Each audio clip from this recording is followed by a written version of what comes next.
অবশেষে কারামুক্ত হলেন হেফাজত ইসলামের কেন্দ্রীয় যুগ্ম মহাসচিব আল্লামা মামুনুল হক। শুক্রবার সকাল 10টার দিকে তিনি গাজীপুরের কাশেমপুর হাই সিকিউরিটি কারাগার থেকে জামিনে মুক্তি পান। এ সময় আনন্দে ছুটে আসা সকলের উদ্দেশ্যে বক্তব্য রাখেন আল্লামা মামুনুল হক।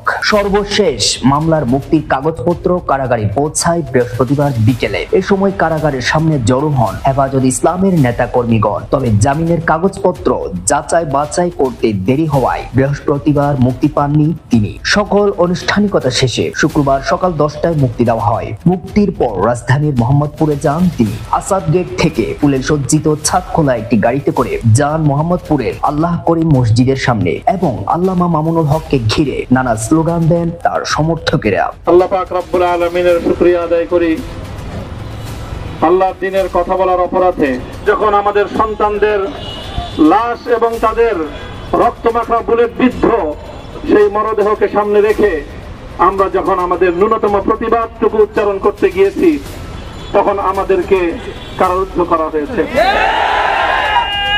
আমাদেরকে নানাভাবে নিষ্পেষণ করা হয়েছে।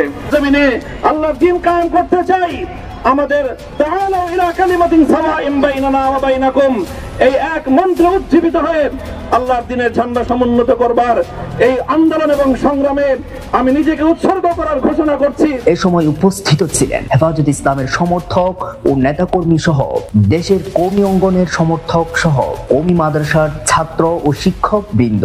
2021-এর 3 এপ্রিল ষড়যন্ত্রমূলকভাবে গ্রেফতার হন আল্লামা মামুনুল হক। পরপর তার বিরুদ্ধে সাজানো হয় 35টিরও বেশি মিথ্যা মামলা।